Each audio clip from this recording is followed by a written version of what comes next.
안녕하세요 여러분. 오늘은 교정의 전체적인 흐름에 대해서 공부를 해보도록 할 건데요. 교정과에 가신 선생님들이라면 큰 도움이 되시겠죠? 교정과에 갔는데 치료 진행 과정이 어떻게 되는지 하나도 모르겠어요. 이 와이어는 왜 넣는지 모르겠어요. 발치는 왜 어떤 분은 4번을 하고 어떤 분은 왜 5번을 하나요? 뭐 이렇게 등등 여러 가지 질문을 해결하실 수 있으실 거예요. 자, 그럼 집중해주세요. 자, 일단 교정과에 가면은 교정 장치를 붙여야 되잖아요. 붙이는 것부터 설명을 드리도록 하겠습니다. 자, 붙이는 방법은 총 두 가지가 있습니다. 자, 첫 번째는 다이렉트 본딩 시스템이라 그래서 DBS고요. 두 번째는 인다이렉트 본딩 시스템이라고 해서 IDBS입니다. 그래서 직접적으로 붙이는 거랑 간접적으로 붙이는 거, 요 두 가지가 있는데요. 직접적으로 붙이는 DBS는 그냥 원장님께서 바로 치아에 브라켓을 붙이는 걸 얘기를 하는 겁니다. 근데 인다이렉트는 뭐냐면 보통은 설측 교정일 경우에 이런 인다이렉트 방법을 많이 쓰는데요. 본을 떠서 모델상에서 브라켓을 약하게 붙인 다음에 그거를 이제 뻗디나 아니면 지그를 이용해서 고정을 시켜요. 그런 다음에 요거를 탁 떼내는 거죠.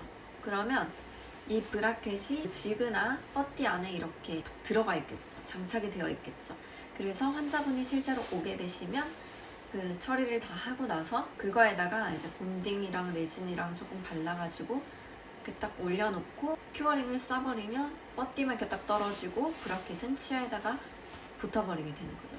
이게 바로 인다이렉트 시스템입니다. 요거는 설측 교정에서 많이 쓴다 그랬잖아요. 왜? 설측이면 안쪽을 보기가 너무 힘들잖아요. 버컬로 브라켓을 붙이게 되면 버컬은 우리 눈에 잘 보이잖아요. 그래서 그냥 이제 글씨 쓰는 것 마냥 편하게 브라켓을 위치시킬 수가 있는데 링걸로 들어가면은 잘 안 보이잖아요. 이렇게 봐야 되고 미러로 간접 시즌하고 그냥 띡 올려놓는 게 아니라 다각도에서 다 위치를 확인을 해서 브라켓을 붙여야 된단 말이에요. 그럴 경우에 설치기면 잘 안 보이니까 그거를 아예 본을 떠서 바깥에서 보면 잘 보이잖아요. 정확한 위치에 브라켓을 본딩할 수 있게끔 하는 방법이 IDBS입니다. 좀 번거로운 단점이 있지만 위치를 더 정확하게 붙일 수 있죠. 그래서 무조건 설측이면 IDB, 버칼이면 DBS가 아니고 교정이 버칼로 들어간다고 해도 IDB를 할 수가 있고요. 설측으로 들어간다 해도 다이렉트로 본딩을 할 수 있어요. 그런데 그거는 보편적으로 버컬이면 DBS, 링걸이면 IDBS로 진행을 하고 그렇게 많이 이루어지지만 그거는 원장님의 스타일에 따라서 달라질 수 있다는 거 알고 계시면 되고요. 그 다음에 우리가 DBS를 하려면 알아야 될 게 몇 가지가 있습니다. 첫 번째, 브라켓의 종류를 알아야 돼요. 다른 브라켓 붙여가지고 컴플레인이 들어오는 경우가 종종 있거든요. 브라켓의 종류를 보면은 저희가 아까 전에 설명드렸던 DBS의 Full Split이고요. 이거는 IDBS의 Full Split입니다. 자, 그러면 브라켓의 종류를 보면 메탈도 있고 세라믹도 있고 레진도 있고 세라믹 중에서는 뭐 클리피-C도 있고 메탈 중에서는 클리피-M도 있고 클리피-L도 있고 뭐 여러 가지 엄청 많아요. 인코그니토, 옴코, 뭐 MTA, 메탈 튜브도 쓸 수도 있고 이거 말고도 교정 장치는 너무 많아요. 그래서 여러분들 치과에서 어떤 장치를 쓰는지 파악을 해두셔야 되고요. 거기에 맞게 차트를 보고 이분의 브라켓 종류를 확인을 해서 준비를 해두시면 되고 또 확인하셔야 될 게 있는데 발치를 하는지 안 하는지를 확인을 해주셔야 됩니다. 발치를 한다면 몇 번 치아를 발치를 해야 되는지 확인을 하시고 그 부분은 빼고 나머지를 본딩 준비를 하셔도 되고요. 이것도 원장님마다 다 스타일이 달라요. 그래서 발치 교정을 한다 하더라도 처음에 그냥 쫙 다 붙이고 나중에 그거를 빼는 경우도 있거든요. 그래서 그거는 이제 그 치과의 스타일, 원장님의 스타일을 파악해서 준비를 해주시면 되고 보통은 안 붙이고 진행을 하든지 아니면 아예 발치를 먼저 시작하고 브라켓 본딩을 하든지 합니다. 그래요. 이제 다 준비가 됐으면 이제 환자 구강에 들어가서 치면을 깨끗하게 정리를 해야 되겠죠. 그냥 눈으로 육안으로 봤었을 때는 치아가 그냥 보기에는 깨끗해가지고 애칭 바로 했는데 애칭이 잘 안 돼서 떨어질 경우가 있어요. 그래서 모든 치아를 치면세마로 깨끗하게 하고 우리가 보통 채팅할 때 치과에서 편하게 OP 한다 그러죠. 우피의 풀 스펠링이 뭐냐면 오랄 프로필락시스예요. 프로필락시스가 뭐죠? 치면세발. 치아를 깨끗하게 하는 거예요, 치면. 그래서 치면을 깨끗하게 처리를 하지 않으면 브라켓 거의 100방 떨어진다고 생각하시면 돼요. 그래서 치면을 깨끗하게 하시고, 치면을 깨끗하게 하는 방법은 브러쉬 러버컵으로 하는 방법도 있지만 무딘 라운드보로 약간 좀 긁어줘야지 그게 정말 깨끗해질 수 있어요. 러버로도 안 지워지는 얇은 치석 같은 게 있거든요. 그게 있으면 애칭이 잘 안 되고 본딩이 잘 안 되겠죠. 그런 것까지 다 확인해 주시고, 또 의심스러운 부분에는 익스플로러로 긁었을 때 치석이 느껴질 수도 있거든요. 아니면 치태가 이렇게 긁혀 나올 수도 있어요. 그냥 육안으로 봤을 때 깨끗하다고 그게 진짜 깨끗한 것이 아닙니다. 익스플로러로 한번 긁어보고 더 깨끗하게 해주시면 될 것 같고요. 이제 스케일링을 할 때는 피가 뭐 살짝 나오면 상관은 없지만 지혈도 빨리 되고, 이제 피가 좀 많이 나올 것 같으면 블리딩을 최소화하게끔 뭐 치면세마라든지 스케일링을 해주셔야 돼요. 피가 나오면 브라켓을 치아에다가 붙일 때 그 사이에 피가 스며들어가요. 그러면 떨어지겠죠. 그래서 피가 최대한 나지 않도록 깨끗하게 해주시면 되고요. 자, 깨끗하게 한 다음의 과정은 애칭입니다. 애칭. 한국말로 3부식이고, 요거를 하는 이유는 표면적을 증가시키기 위해서. 하면 이렇게 오돌토돌해지잖아요, 치면이. 그 사이로 이제 본딩이나 그런 게 들어가기 때문에 더 잘 달라붙어 있을 수 있어요. 그러니까 그 등산할 때처럼 이렇게 콱콱콱 찝어서 하면 잘 박히잖아요. 그런 원리죠. 애칭을 하고 그 다음에 씻어내야 되겠죠. 씻어낸 다음에 뭐라죠? 방습을 해야 됩니다. 이 방습 과정도 되게 중요하거든요. 방습이 제대로 안 되고 습기가 치면에 다 묻어버리게 되면 또 엄청 잘 떨어지겠죠. 제가 다른 강의에서도 말씀드린 게 있는데, 뭔가를 붙일 때는 습기 조절이 정말 중요합니다. 습기 조절. 그리고 깨끗하게 했는지, 이게 엄청 중요하거든요. 방습을 정말 잘 해주셔야 돼요. 입김이 치아에 묻지 않도록 방습을 잘 해주시고요. 이 방습을 어떻게 하는지에 대해서는 각자 치과들마다 아마 배우셨을 거예요. 뭐 그대로 해주셔도 되고, 내가 배운 게 너무 방습이 잘 안 될 것 같다. 그러면 코튼롤 몇 개 더 집어넣어 주시면 되고, 석션 팁을 이렇게 구부려가지고 입에다가 걸어 두시는 것도 좋은 방법입니다. 저는 꼭 그렇게 해요. 석션 팁을 꼭 걸어놔요. 원장님이 오래 걸릴 것 같다. 그럼 일단 애칭까지 해놓고 원장님이 오실 것 같을 때 그때부터 이제 방습을 하거든요. 왜냐하면 이렇게 막 방습된 상태로 오랫동안 누워있으면 환자분들이 불편해서 컴플레인을 걸 수가 있어요. 그래서 오기 직전에 방습을 해주시고 석션 팁을 걸고 이제 기다리고 있으면 되겠죠. 그리고 나서 이제 본딩을 이게 하게 되는데요. 본딩 과정을 전적으로 원장님이 다 하시는 경우도 있지만, 본딩젤을 발라놓는 것까지는 치과위생사를 시키는 경우도 많거든요. 구치부까지는 이제 침이 닿을 수 있으니까 구치부는 제외하고 전치부에 본딩젤을 미리 바르는 경우가 있어요. 그래서 본딩젤을 발라주는데, 이때 중요한 것이 뭐냐, 딱 바르고 그거를 에어로 이렇게 쫙 펴야 되거든요. 얇게. 본딩이 너무 두꺼우면 또 그것 때문에 떨어질 수가 있어요. 에어로 이렇게 샥 하는데 그 시린지에서 물이 같이 나올 수도 있거든요. 에어를 바깥에서 이렇게 불고 떼지 말고 그 상태에서 그대로 옮겨가서 부셔야 돼요. 이때도 중요한 게 뭐냐면, 우리 치아가 이렇게 있다고 치면 시린지를 에어가 지금 여기서 나오고 있어요. 딱 누르면서 여기서부터 이렇게 씩 올라가면 안 되고요. 왜냐면 여긴 침이 있을 수가 있잖아요. 없으면 상관이 없는데, 침이 있으면 여기 잇몸에 이제 침이 이렇게 있게 되면은 슉 누르면서 여기 있던 침이 이쪽으로 튈 수가 있거든요.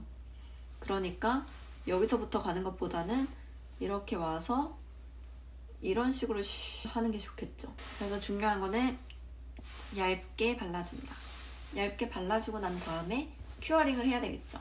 큐어링을 하는데, 그 가지고 계신 큐어링이 어떤 것인지는 모르겠지만 치과마다 다 다르겠죠. 근데 어떤 큐어링은 DBS에 최적화된 큐어링 모드가 있거든요. 충치치료 할 때, 내진 큐어링 할 때는 적층법을 많이 쓰잖아요. 그래서 치아가 이렇게 있으면 레진을 조금 이렇게 깔아놓고 조사를 하는데, 레진 충전 모드에서는 그렇게 막 세지 않아요. 왜냐하면 세지면 약간 수축을 해가지고 여기 마진 쪽에 틈이 생길 수가 있거든요. 레진 충전에 최적화된 그런 모드가 있어요. 근데 우리 브라켓 본딩할 때는 본딩재가 약간 쪼그라들어도 문제가 안 생기잖아. 어딜 충전하는 게 아니라 치면 위에다가 달라붙는 거니까요. 그래서 세고 또 빨리 웃고, 그래서 DBS 모드가 따로 있는 큐어링을 사용하시는 경우에는 그 모드에 맞춰서 큐어링을 준비를 해주시면 될 것 같습니다. 그런 다음에 브라켓을 붙이는데 브라켓을 올려놓는 과정까지 해달라고 하시는 원장님들도 많이 계시거든요. 그럼 치면에다가 브라켓을 붙일 때 브라켓을 이렇게 올려요. 올리고 나서 이걸 어떻게 해야 되냐면 꾹 눌러줘요. 꾹 눌러주면 옆에 이제 레진이, 이렇게 잉여 레진이 튀어나올 거잖아요. 그러면 요거를 제거를 해줘야 되겠죠. 요거를 꼭 제거를 해주셔야 됩니다. 뭐 브라켓 트위저의 뒷부분으로 제거를 하든지 익스플로러로 제거를 하든지 어쨌든 깨끗하게 여기를 제거를 해주세요. 왜? 여기에 주변으로 잉여 레진이 이렇게 튀어나와 있으면 뭐 고무줄이나 뭐 철사나 이런 게 안 걸릴 수가 있어요. 그래서 요거 꼭 제거를 해주시고, 또 음식물도 더 많이 끼일 수가 있기 때문에 구강 위생에도 정말 좋지 않습니다. 잉여 레진을 제거를 한 다음에 이제 빛이 들어가면 얘네가 그 자리에 굳어버리겠죠. 그래서 소공포를 덮어두는 거예요. 근데 소공포를 덮을 땐 입이 이렇게 막히잖아요. 그러면 이 입김이 계속 여기서 돌 거 아니에요. 바깥으로 안 빠지고. 그럼 계속 여기 습도가 높아지겠죠. 그래서 이때는 석션 팁을 꼭 거셔야 돼요. 입김이 다 빠질 수 있게 석션 팁을 꼭 걸어주시고, 그 다음에 이제 원장님께서 오시면 이제 위치 조정해서 큐어링을 하겠죠. 그렇게 준비를 해두시면 되시고요. 그리고 여러분 이거 진짜 중요한 거예요. 원장님이 이제 브라켓을 다 붙이고 난 다음에 여러분께서 꼭 확인하셔야 될 게 있어요. 뭐냐면 브라켓이 제대로 붙여져 있는지 여러분들이 꼭 확인을 하셔야 되거든요. 이거는 원장님께서 충분히 놓칠 수 있는 부분이기 때문에 원장님을 믿지 마시고 DBS를 다 하시고 원장님이 일어서면 한 번 더 이렇게 보셔야 돼요. 브라켓을. 무슨 말이냐면 교환면에서 봤을 때 좀 과장해서 표현을 하자면, 자 이게 브라켓이라고 치고요. 여기 이제 레진이 들어가요. 그쵸? 레진이 만약에 이런 식으로 들어갔어요. 접착제가. 이렇게 되면 여기가 더 채워져야 되는 부분인데 비어 있는 거예요. 그러면 떨어지겠죠. 여기 딱 음식물 걸리면. 그렇죠? 그래서 여기까지 플로어블 레진이나 아니면 그 브라켓 본딩할 때 쓰는 레진을 여기다가 조금 더 채워 넣는 거예요. 이렇게 한 번 더 해주셔야지 안 떨어집니다. 그리고 현면에서 봤을 때 이 부분이 브라켓 여기 베이스인 거고, 여기가 이제 튀어나온 부분이라고 생각을 해볼게요. 자 그러면 여기 그루브 있고 여기가 잇몸이고 여기 있잖아요. 여기 이 부분에도 좀 떨어질 것 같이 좀 걱정되면 여기 테두리도 한 번 더 레진으로 막아주는 거예요. 이렇게 해주시면 조금 더 덜 떨어질 수 있겠죠. 이렇게 브라켓이 위에서 봤을 때 이런 식으로 있으면 떨어질 것 같아서 걱정이 돼서 레진을 막 올렸어. 이렇게 올리면 안 되지. 이렇게 올리면 이 레진 금방 떨어집니다. 음식물에 걸려서. 그래서 어떻게 올려야 되냐? 이렇게 스무스하게. 이런 식으로 올려야 되겠죠? 스무스하게. 그리고 자 여기 이제 슬롯이라고 생각하고 옆에서 뭐 메지얼에서 디스탈 방향으로 본 모형이라고 치면 이렇게 스무스하게 레진을 올려야 되겠죠? 그리고 또 주의하셔야 되는 게 교환면에서 본 그림이라고 쳤을 때 여기 이제 슬롯이 있겠죠? 양옆으로 와이어가 지나가는 길이고 와이어를 이렇게 그려보자. 이렇게 했을 때 여기가 좀 떨어질 것 같아서 레진을 했어. 근데 뭐 이따만큼 올리면 안 되겠죠. 와이어 지나가는 길 막는 거예요. 그래서 와이어 지나가는 길을 막지 않게 이렇게 스무스하게 레진을 덧대주시면 됩니다. 이런 작업은 치과위생사 선생님께서 반드시 확인을 해주셔야 되는 거예요. 이렇게 됐다고 원장님을 막 욕할 게 아니고 이거는 당연히 치과위생사가 확인을 해주셔야 되는 부분입니다. 이렇게 해야 음식 안 떨어지겠죠? 제가 영상 편집을 하다가 아주 중요한 거를 말씀을 안 드렸더라고요. 그래서 카메라를 켰습니다. 뭐냐면 브라켓을 붙이고 나서 딱딱딱 했을 때 부딪히는 게 있는지 없는지 확인을 하셔야 되고요.